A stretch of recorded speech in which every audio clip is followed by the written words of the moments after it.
Ada yang tahu arah nak dituju, ada yang masih mencari-cari arah dan lorong mana yang perlu dilalui. Begitu juga kerjaya kita. Ia bagaikan laluan dan lorong yang mesti kita tempuhi walau apa pun rintangan melintasi. Teruskan berjalan dan temui destinasi dan impian yang anda cari. Saya, Datuk Zulkifli M. Osman. Setiap kali saya memandu dan memulakan perjalanan, saya mesti nak dengar berita dan informasi bermanfaat. Hanya di Bernama Radio, pastinya untuk saya dan untuk anda.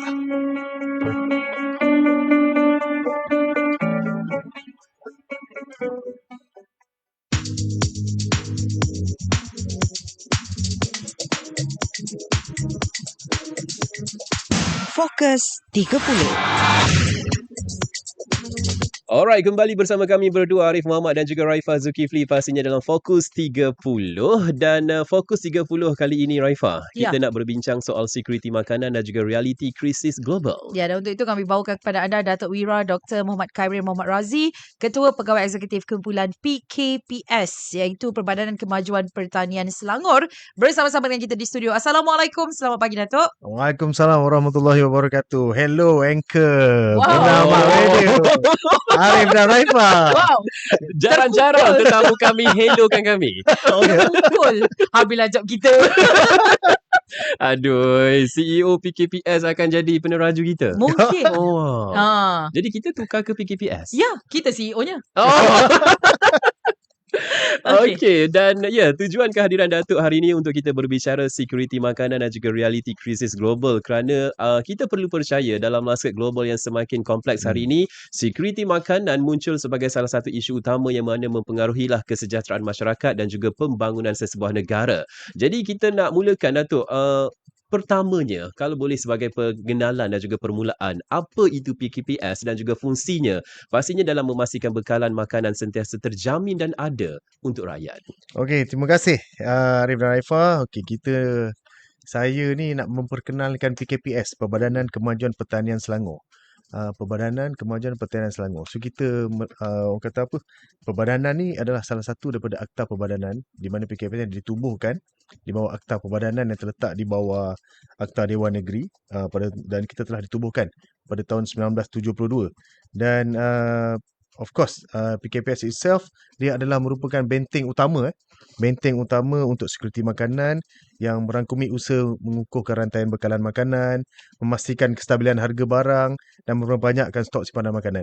Dan fungsi utama PKPS kita ni sekarang ni, especially selepas COVID hari tu, selepas COVID, kita boleh katakan pada tahun 2020 hingga tahun 2025, kita ada satu program yang kita gelar The 5 Years Action Plan untuk PKPS itself. Dan orang kata apa, untuk 5 tahun ni adalah untuk pengukuhan asas kepada PKPS lah. Dan selepas itu kita ada 2026 hingga 2030, program kita panggil SEED 30, iaitu the second stage of PKPS itself lah.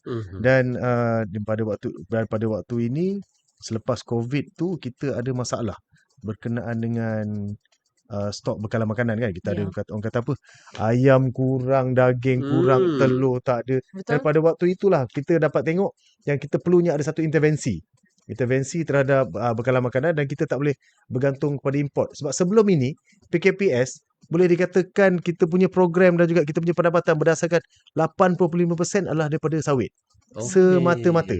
Dan selepas COVID tu, kita tengok kita bila melibatkan dari segi makanan tak cukup, dan bila kita tengok dari segi data yang kita terima daripada kerajaan federal, kalau pada waktu itu market tidak dibuka, kita hanya mampu bertahan selama 3 bulan stok makanan yang ada dalam negara.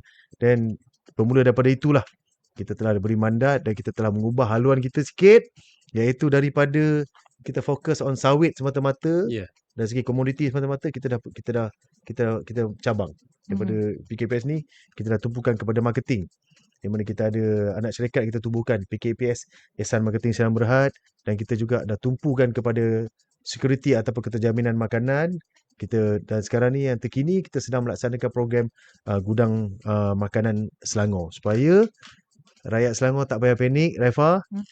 Kita ready jika terjadi apa-apa Ya. dari Negeri Selangor ni. Ada makanan lah. Tapi jangan sebut nama saya. Saya nampak panik ke tu? Lebih panik mungkin lah. Okey. Nampak kurang makan. Mungkin kita tamatkan perbincangan ni. Okey, tak. Tapi saya rasa sebenarnya COVID membuka mata kita bahawa selama ini kebergantungan kita kepada pihak luar adalah sangat tinggi. Dan kalau boleh kita tengok sikit kos import makanan Malaysia untuk tahun 2024 mencecah lebih kurang 80 bilion ringgit dan ia bertambah setiap tahun. Betul. Dan ini adalah satu perkara yang sebenarnya memberi peluang dan ruang juga kepada petani-petani yang ada di Malaysia, peladang, peternak mungkin untuk sama-sama memastikan bahawa bekalan makanan di Malaysia ini sentiasa ada. Dan kita difahamkan juga Datuk, PKPS kini menggandakan stok simpanan daripada 1 bulan kepada 3 bulan. Jadi adakah ia sebenarnya dipengaruhi oleh pelbagai faktor, antaranya ketidaktentuan global, geopolitik dan sebagainya? Kita program untuk kita tingkatkan daripada 1 bulan ke 3 bulan ni sebenarnya dia bukan bermula bila Selat Hormuz ditutup ataupun pada masa bermulanya perang US-Iran ni. Dia bermula semasa selepas COVID tu. Sebelum tu lagi. Ya, selepas COVID tu kita dah tahu dah kalau kita terlampau complacent, ialah orang Malaysia kan. Kalau kita berkumpul ni kita buat kenduri. Kita pergi makan-makan kan. Betul tak? Orang Malaysia. So makanan cukup. Sampai orang kata ada satu kajian yang mengatakan orang Malaysia ni dia mati sebab terlampau banyak makan. Jadi bukan mati tak makan. Bukan mati tak makan, mati terlampau banyak makan. Jadi bila terlampau complacent, bila terjadinya COVID ni kita dapat tengok dengan daging ada masalah. Beras tak boleh masuk, import tak boleh masuk. Kemudian daripada ayam tak boleh dapat. Jadi timbulnya satu inisiatif daripada kerajaan negeri pada waktu itu yang dibangunkan oleh dan diilhamkan oleh Yang Berhormat Datuk Menteri Besar Datuk Seri Amruddin Syahri itself. Pada masa tu dia kata PKPS we need to focus on macam mana kita nak secure bekalan makanan jika terjadi apa-apa. Dan pada waktu itu kita memang dah dalam proses untuk kita melaksanakan orang kata gudang simpanan makanan Selangor ni. Dan pada waktu kita kita bermula dengan kecil lah. Kita buat dalam masa untuk satu bulan, and then kita increase ke 3 bulan. Dan bila terjadinya orang kata tragedi Selat Hormuz ni, tragedi Selat Hormuz, mana laluan perkapalan ditutup, petroleum tak boleh lepas sampai ke Malaysia, input pertanian melonjak naik harga dia. Jadi dengan sendirinya kita dah bersedia at least untuk 1 ke 2 bulan sebenarnya. Dan bila terjadi benda ni kita terus kita dah tak perlu menyediakan banyak infrastruktur kita sebab kita dah ready. So kita terus tingkatkan ke 3 bulan. Dan kenapa 3 bulan? Sebab sebelum ni kita persediaan kita untuk tempoh 1 bulan ni kita hanya mampu bersedia untuk bencana-bencana yang kecil yang kita tak ready. Dan kita pun dah dengar kan sebelum ni ada daripada ahli ekonomi daripada MOF yang mengatakan bahawa memang katalah 19 hari bulan ni US-Iran sign the peace deal, tapi the impact is another 6 months baru kita akan reda. Betul. Another 6 months baru akan reda. That's why kita dah buffer untuk 3 bulan. Anything happen pun untuk negeri Selangor kita ada stok yang mencukupi untuk 3 bulan. Dan kita yakinlah kita mampu dapat bertahan dalam masa tempoh 3 bulan ini dengan stok yang sedia ada. Dan untuk memudahkan kita untuk source out lagi untuk kita tambah stok makanan kita dan untuk buat buffering pada stok-stok yang akan kita bawa masuk lagi dan jika terjadinya orang kata krisis yang lebih berpanjangan untuk dalam negeri dan juga dalam Malaysia ni lah. Baik, terima kasih Datuk kerana menyebut sebenarnya isu berkaitan dengan import-export global ni sebenarnya bukan sahaja kita perlu fokus kepada penutupan Selat Hormuz, tetapi berlaku sebelum tu lagi. Maksudnya selepas berlakunya pandemik COVID-19 tanpa kita sedar. Jadi perlu untuk kita akur dan juga kita percaya dengan realiti semasa bahawa isu ini tetap juga berlaku sampai hari ini. Walaupun MOU akan ditandatangani nanti, tetapi impaknya bukan esok terus. Kan? Jadi macam mana Datuk melihat kepada isu ini yang mana memberi kesan kepada bekalan dan juga security makanan negara kita? Sejauh mana impaknya Datuk? Mengikut kajian yang kita telah buat, sebab bila Selat Hormuz tutup, satu of course input dari segi infra naik, dari segi input dari segi pertanian naik. Dan kajian yang kita buat hari tu, sebab kita banyak terima permohonan-permohonan untuk kenaikan harga. Kita tengok kenaikan harga yang bila melibatkan kerja-kerja melibat pertanian semua, dia meningkat daripada 15% daripada kerja yang sedia ada, 15% hingga 45%. kenaikan harga impact dia memang sangat besar. Mungkin sekarang kita tak rasa lagi. Tapi kenaikan harga telah berlaku. Dan of course jika logistik global terganggu ni, impactnya memang kita akan nampak satu, kekurangan input lah. Ya. Baja dan makanan ternakan akan terlewat sampai. Baja pula kita banyak bergantung kepada urea yang di mana banyak dihasilkan di negara-negara di Asia Barat, disebabkan yang melibatkan petroleum. Dan of course baja memerlukan urea. Kita ada nitrogen, fosforus, kalium kan. NPK lah kata dalam baja punya dalam kita punya baja punya kandungan. So the nitrogen is from urea, dan kita nampak benda tu memang akan terganggu bila penutupan Selat Hormuz ni. Ya. Dan kedua, kos pengeluaran meningkat. Of course bila baja lambat sampai ataupun baja telah disekat sampai daripada ke Malaysia, untuk dah sampaikan tu mengambil masa lebih lama, dan harga akan lebih tinggi lah. Yalah, bila nak lalu dekat Selat Hormuz dah, kalau kena serang, kena attack, insurans confirm naik kan. Bila insurans naik, memang dia akan, kos pengeluaran akan meningkat lah. Yang ketiga pula, dari segi pemulihan panik. Panik buying. Orang jadi risau, orang jadi takut. Itu yang akan menjadi kesan daripada bekalan dan security makanan kita ni. Of course, kita ni masih belum rasa lagi, tapi ada di luar sana, they already start of panic buying. Dia dah start membeli. Kalau kita biasalah stok kita beli untuk mungkin nak pakai di Sabtu Ahad untuk masak je kan. Ini dia dah beli untuk 2-3 bulan. Dah ready buat beli untuk 2-3 bulan. That's why sekarang kerajaan negeri pun melalui PKPS, kita pun dah buat kempen, katakan jangan panic buying, Selangor sedia. Kita dah bersedia untuk program-program untuk menangani impact dari segi situasi dan juga keadaan yang ada ni. Yang pentingnya jangan panic buying. Dan saya rasa KPKM pun dah ada start buat. Betul. Jangan panic buying, beli apa yang perlu saja, dan insyaAllah stok makanan mencukupi. Dan sebab itulah yang saya nyatakan tadi, peranan PKPS ni penting lah sebenarnya. Dia sebagai talian hayat untuk memastikan bekalan makanan asas sentiasa stabil dan mampu dibeli oleh rakyat Okey. Selangor di Malaysia. Baik, dan saya kira itu juga boleh dikatakan bahawa PKPS ini semakin agresif dalam agenda security makanan sendiri. Berkali-kali Datuk sebut yang jangan takut, jangan risau, kita sedia. Jangan panik. Jangan panik, Datuk sebut benda tu.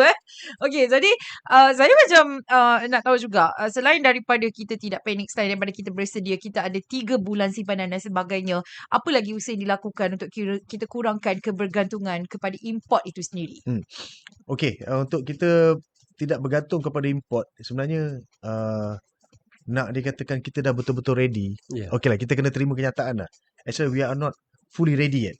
Memang kita bergantung. Kita masih bergantung kepada import daripada luar negara ni. Namun begitu, PKPS, orang kata apa, langkah yang besar ni bermula dengan langkah yang kecil. So, the second the 5 years action plan yang kedua yang akan kita laksanakan pada tahun iaitu SEED 30 daripada 2026 hingga tahun 2030, kita sedang membangunkan Selangor sebagai hub agribusiness pintar dan bersepadu berasaskan teknologi ataupun agrotech dengan mengurangkan kebergantungan. Fokus akhir dia ialah mengurangkan kebergantungan kepada ekspor, dan kita dapat lihat sekarang ni kita fokus kepada pengeluaran dari segi pengeluaran ayam.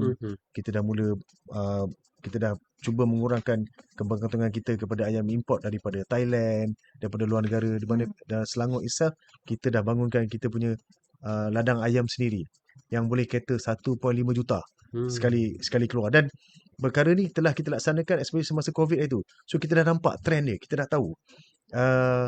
Kemudian kita juga dah membangunkan ladang tenusu secara holistik.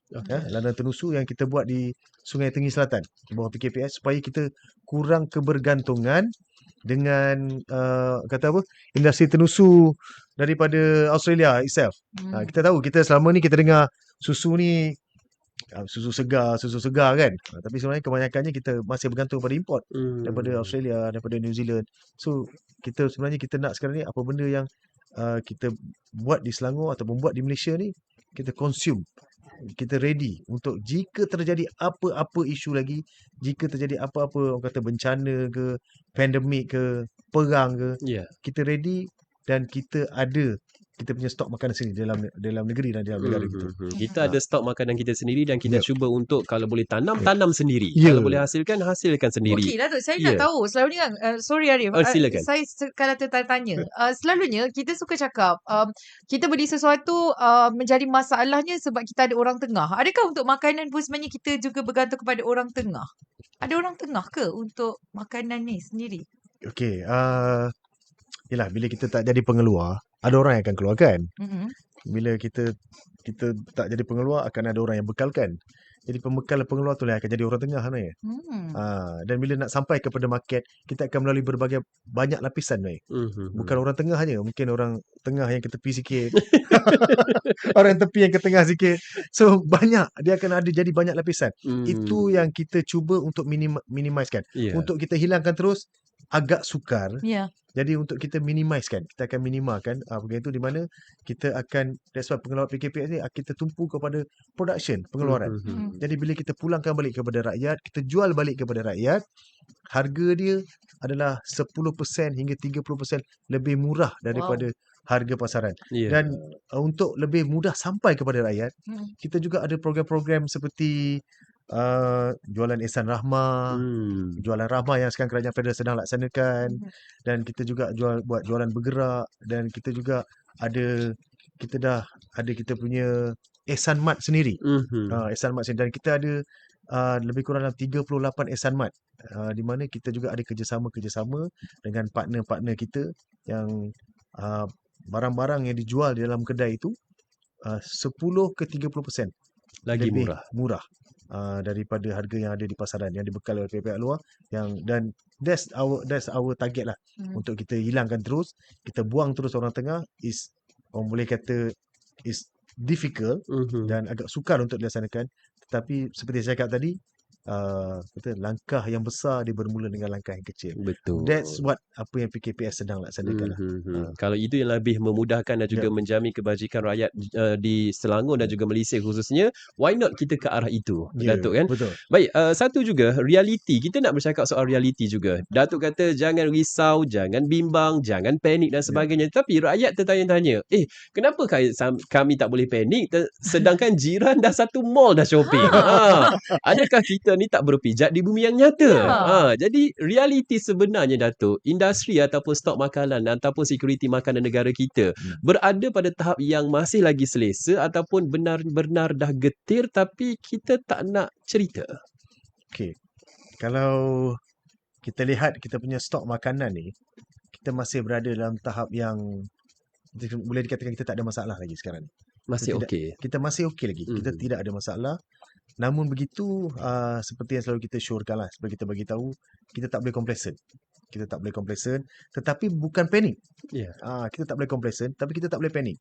Kerana kalau panik itu yang akan menyebabkan produk dan juga barang-barang ni akan start kurang di pasaran. Tak di pasaran, dan bila kurang di pasaran, stok akan lagi masuk, akan lagi banyak, dan bila orang tetap akan bila panic buying, dia akan menyebabkan satu trend yang tidak terkawal, dan akan menyebabkan the last kali the kesan dia ialah memang akan kurang barang di pasaran lah. Pada waktu itulah kita akan nampak impact daripada penutupan Selat Hormuz, perang Rusia Ukraine, COVID. Pada waktu itulah yang akan terjadi. Dan of course, di Selangor ni bukan saya katakan kita tidak perlu panik. Kita perlu panik, tapi kita panik yang okeylah, janganlah orang kata apa sampai beli stok barang untuk sebulan, 2 bulan kan. Untuk bersedia mungkin untuk seminggu, is okay. Dan untuk kegunaan harian itu tak ada masalah. Just as normal, sebab kita memang dah bersedia. Kita PKPS melalui Kerajaan Negeri Selangor, kita dah dalam tahap kesiapsiagaan yang tinggi untuk kita menghadapi program-program ataupun bencana-bencana yang telah kita jangkakan yang akan terjadi. Baik, saya yakin dan saya percaya bahawa Selangor dah bersedia. Bagaimana dengan negeri-negeri lain, itu kita tak boleh jawab sekarang. Okey. Tapi Datuk, saya tertarik bila awal tadi Datuk sebut antara fungsi PKPS itu sendiri adalah untuk memodernkan sektor pertanian dan juga membantu petani tempatan. Saya tertanya-tanya, terlalu banyak persoalan dalam diri saya ni. Bagaimana dengan penglibatan orang muda? terhadap pertanian itu sendiri, terhadap mungkin teknologi-teknologi yang ada dalam bidang pertanian pintar sepanjang khidmat Datuk? Adakah orang muda benar-benar berminat atau sebenarnya kita masih lagi juga bergantung kepada mereka yang sedikit berusia? Okay. Ini soalan yang bagus ni. Okay, actually kalau kita nak melibatkan sektor pertanian ni, orang kata untuk golongan muda ni dia lebih suka kepada gadget. Okey. Lebih suka kepada gadget. Katakan kalau turun ke pertanian ni, kerja-kerja kotor lah orang cakap. Kan, nak bermain dengan tanah, bermain dengan baja, nak bermain dengan dan penat, berada di bawah panas terik 3D matahari. kan? Dirty 3D difficult kan? kan? Bermain di bawah panas terik matahari, berpeluh kan. Dan kita dapat lihat lah, dan PKPS sendiri kita telah melaksanakan beberapa program sebenarnya. Saya bagi contoh ini reality. Sebab nak cerita Saya pasal nak tulis. kita ni reality. Kita interview 300 orang, Okey. orang muda yang pertengahan umur dan 50-an untuk kita bangunkan satu kawasan chili fertigasi Chili. seluas 10 ekar. Kita interview. Daripada 300 orang, kita hanya mampu dapat 8 orang je. Kenapa 8 je yang dipilih tu? 8 orang yang bersedia. Sebab of course untuk program kita bangunkan program pertanian ni, of course kita seperti yang apa tu Rafa cakap tadi lah, 3D 3D kan, panas, berada di bawah panas terik matahari. Tetapi itu permulaan dia, itu ada permulaan. Dan selepas itu seperti yang kita bagi tahu, kita dah menggunakan sistem fertigasi. Kawalan dia adalah menggunakan IoT. Kita boleh duduk dekat rumah sambil tengok TV. Dah setiap 4 jam kena siram sistem pengairan. Kita just tekan je, sistem pengairan dah bergerak, mula bergerak. Dan siram air dekat cili. Tapi of course permulaan dia, kita tetap we need to dirty our hand. Kita tetap kena kotorkan tangan, kita kena pergi kat tanah sendiri, balik kepada tanah. Kita perlu gaul baja tu sendiri kan, walaupun ada teknologi, tapi itu adalah orang kata apa, bila pertanian ni we need to dirty our hand sendiri, supaya kita dapatkan pengalaman dan juga orang kata the vibe untuk pertanian tu. Itu saja untuk awalannya. Selepas itu semua dah dikawal menggunakan IoT, menggunakan teknologi. Dan even untuk kita tengok dari segi pembajaan sekalipun, di dalam PKPS itself kita dah tak baja menggunakan dari segi manual. Kita dah ada sistem untuk kita pantau pembajaan ni menggunakan drone.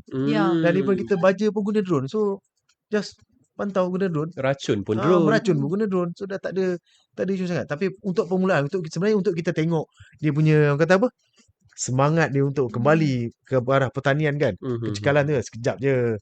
Jadi and then after that is everything is on. Dan kita dapat lihat petani-petani yang bersama dengan kita selepas tu kan. Petani bersama dengan kita, pemain industri yang bersama dengan kita.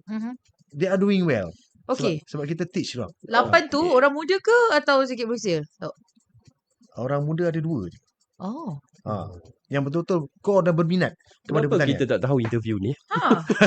Kenapa kita tak Datuk, beratur sangat? please buka semula. Sedangkan pertanian adalah perniagaan. Kami dah terlalu lama bercerita untuk petani. Malah kami telah mencari biji benih yang hebat-hebat belaka. Kami sering beratur di Jualan Rahmah untuk kadiver-kadiver madani untuk dapat biji benih. Mahal nanti. Mahal. Baik, kita nak tahu juga bila Datuk membicarakan soal penglibatan anak muda ini yang mereka ada talent ataupun ada bakat sebenarnya dan dibantu juga dengan kehadiran IoT dan juga pelbagai teknologi semasa. Apa sebenarnya juga usaha PKPS dalam kita nak mendepani cabaran semasa tetapi kita tak nak tertinggal dalam pembangunan dan juga kemajuan teknologi. Adakah PKPS juga pergi ke luar negara mungkin untuk belajar dan juga untuk tengok teknologi-teknologi semasa dan bawa pulang ke Selangor khususnya? Ya, kita itu adalah salah satu daripada one of our KPI lah. Itu sebab kata kalau kita nak tengok, kita kena belajar di tempat orang lain. Betul. Yang lebih advance, yang lebih tengok. Contohnya kita baru balik daripada Jepun, kita tengok macam teknologi mereka untuk melaksanakan benih padi yang lebih baik, yang lebih bagus. And then kita juga dah pergi tengok ke Thailand, caruan pokpan CP, macam mana membangun benih-benih ayam dan juga melahirkan lebih ayam yang lebih berkualiti. Dan kita juga pergi tengok sebenarnya kita pergi ke Tokyo, kita tengok macam mana Tokyo tu handle gudang makanan bila terjadi bencana. Kat sana Of course dekat dekat Jepun lagi banyak Banjir, bencana kan. Hmm. Macam-macam bencana, Macam-macam. banjir, gempa. ada monster kaiju serang. Mhm. Macam tu handle kan. Ultraman bergaduh kat situ kan. Malah sana raksasa semua. tak mati-mati kan. Rasa tak mati-mati. So macam mana Jepun ni handle? Jadi dia buat gudang makanan macam mana? So kita pergi tengok dan kita pergi belajar lah. Itu gurau lah kaiju takkan. Raksasa takkan bergaduh kat sana kan. Tapi Tapi macam itulah. Digimon betul ada. Jadi itu yang kita pergi tengok dan kita pergi belajar. Ya. Okey. Macam mana cara mereka melaksanakan program gudang makanan, macam dia simpan bila terjadi bencana, the 72 hours yang kritikal, macam mana dia handle, macam dia buat. Dan itu yang kita bawa belajar, kita bawa balik dan untuk kita terapkan di PKPS dan juga Dah diaplikasikan juga. Ya, diaplikasikan. Okey, saya masih lagi tadi saya tanya orang muda. Nampak? Datuk dah mula ketawa. Tanya juga saya. Sekiranya ada ramai yang berminat, tetapi adakah kita di Malaysia ini cukup tanah pertaniannya, cukup tanah untuk penternakannya bagi kita betul-betul menyelesaikan isu produktiviti dan juga kecekapan penggunaan tanah, Datuk? Okey, itu pun soalan yang bagus tu Raifa. Actually kita ada tanah seluas 1,000 hektar yang di Selangor Fruit Valley. Di mana tanah ni 1,000 hektar ni dia menjadi satu tempat sebagai we can call it as a agriculture center of excellence di Selangor Fruit Valley.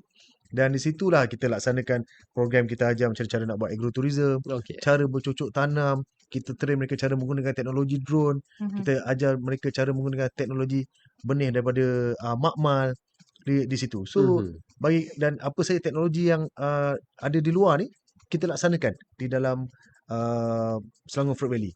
Dan kepada anak-anak muda ke anak-anak yang dah tak berapa muda kan, kalau berminat nak belajar mengenai teknologi pertanian, just come to us. We welcome all of you. Dan kalau ada keperluan untuk kita bagi training dan juga untuk kita bagi the real experience untuk mereka belajar untuk bercocok tanam, kita akan sediakan tempat di dalam Selangor Fruit Valley itself untuk mereka laksanakan program ini sebagai agropreneur yang bernaung di bawah PKPS. Wow. Maksudnya latihan mereka secara real. Ya. Okey. Kalaupun kami dua tak ada apa-apa background, kita rasa macam kita nak cuba pun Boleh. Boleh. Tidak ada masalah. Kalau perlu okey. saya sendiri akan train Raifah. Oh, saya nak naik drone Okey. ambil sawit. tak apa tadi 2 kali soalan yang bagus kan. Okey. Ini peluang yang bagus ni.